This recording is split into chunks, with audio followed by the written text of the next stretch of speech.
jangan pernah iri dengan kehidupan orang lain gitu, karena kita tidak pernah tahu apa yang Tuhan telah ambil dari dalam diri dia gitu. Mungkin dia orang yang pintar untuk menutupi segala rasa sakitnya dan musibah-musibahnya gitu, sehingga orang luar hanya bisa melihat kesempurnaan aja.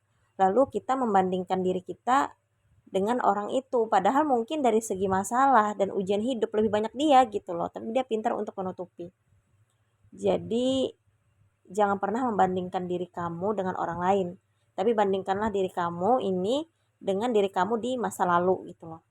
Sudah sebaik apa perubahannya sampai saat ini, udah bisa ngapain aja, udah progresnya kayak gimana aja gitu loh. Jadi hidup akan lebih tenang jika kita membandingkan diri kita dengan diri kita sendiri gitu, untuk jadi lebih baik.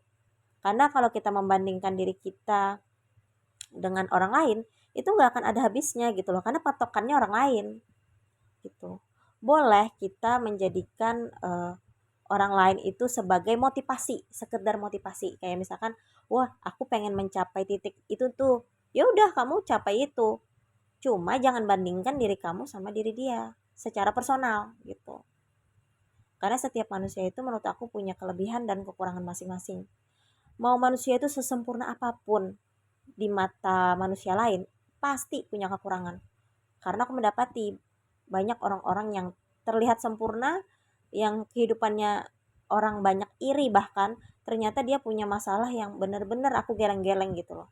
Jadi ternyata sesempurna apapun manusia, dia punya semacam kekurangan, tapi mungkin kekurangannya tidak terlihat oleh manusia lain. Dan jangan sedih juga kalau kamu sebagai orang yang merasa punya banyak kekurangan, karena sekurang-kurangnya kita sebagai manusia pasti punya kelebihan gitu, yang mungkin kelebihan kita tuh nggak terlihat oleh orang banyak gitu, tapi kita punya kelebihan gitu loh. Setiap manusia itu punya kelebihan dan kekurangan, tapi ada yang terlihat jelas, ada yang tidak gitu loh. Tinggal kita, kalau misalkan kita merasa punya banyak kekurangan dalam diri, ya udah kita cari, kita pasti punya kelebihan, nggak mungkin nggak punya kelebihan. Di situ ketika kita menemukan kelebihan kita, kita asah supaya lebih berkembang gitu. Jangan kita merasa terpuruk karena merasa kita tidak punya kelebihan dalam hidup. Nah, um, apa ya? Jadi kita jangan pernah mematok kebahagiaan kita tuh dengan kehidupan orang lain. Aku banyak belajar dari perjalanan hidupku sendiri, bahwa apa yang dulu aku sedihkan karena tidak aku dapatkan, misalkan kayak teman-teman tuh udah punya anak gitu kan, aku tuh nggak punya anak. Ternyata hal itu kusyukuri sekarang, sangat kusyukuri gitu, karena eh, itu adalah hal yang paling, apa ya, paling kusyukuri gitu. Ternyata hal yang aku ingin dapatkan ngebet gitu kan saat itu, karena aku malu ditanya orang terus gitu kan, karena aku bingung juga kenapa aku ditanya terus sama orang, dan aku tidak bisa menjelaskan apa yang terjadi sama aku karena kena sihir itu. eh, aku jadinya sedih gitu loh.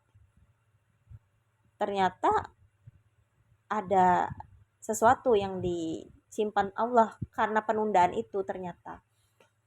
Dan ya aku bersyukur sekarang. Jadi sekarang kalau misalkan dapat ujian, memang sakit sih ya. Kayak ujian tuh ketika kita dapatkan sakit gitu loh. Dan kita nggak paham apa sih hikmahnya gitu. Kayaknya kayak saat itu terjadi kita kayak nggak tahu apa-apa gitu. Cuma karena udah pengalaman hal-hal yang nggak pernah didapatkan, ternyata penundaan itu atau kegagalan itu adalah sebuah rasa kasih sayang Allah dan menyelamatkan kita dari sesuatu yang lebih buruk. Akhirnya ketika mendapatkan ujian itu jadinya husnujon duluan sama Allah gitu. Oh, Allah ngasih ujian ini berarti mungkin ada kebaikan di sini, udah gitu. Dan itu perjalanan, guys, perjalanan hidup. Kamu kalau selalu eh, banyak mengeluh di perjalanan itu, kamu nggak bisa merenung apa maksud dari Allah ngasih kamu ujian gitu. Karena banyak orang dikasih ujian ngeluh ngeluh, bandingkan hidup dia dengan orang lain, ini segala macam. Jadi dia nggak bisa apa ya istilahnya, nggak bisa mengambil hikmah atau intisari dari ujian hidup dia sendiri gitu. Akhirnya apa, akhirnya tetap pada ujian itu nggak naik level gitu loh. Jadi itu sih kalau menurutku, jangan pernah membandingkan diri kita dengan orang lain. Boleh membandingkan diri kita sama orang lain untuk menjadi pacuan aja, tapi secara personal gak boleh gitu. Kamu harus membandingkan diri kamu dengan diri kamu di masa lalu. Diri kamu hari ini harus lebih baik daripada diri kamu di masa lalu gitu. Diri kamu hari ini harus lebih kuat daripada diri kamu di masa lalu gitu loh. Diri kamu hari ini gak boleh nyerah seperti diri kamu di masa lalu. Harus lebih, diri kamu hari ini harus lebih husnuzon sama Allah daripada diri kamu di masa lalu, kayak gitu. Jadi harus lebih lebih apa ya, lebih baik dari diri sendiri. Kita berlomba untuk menjadi lebih baik tapi dengan diri kita di masa lalu. Oke, semangat.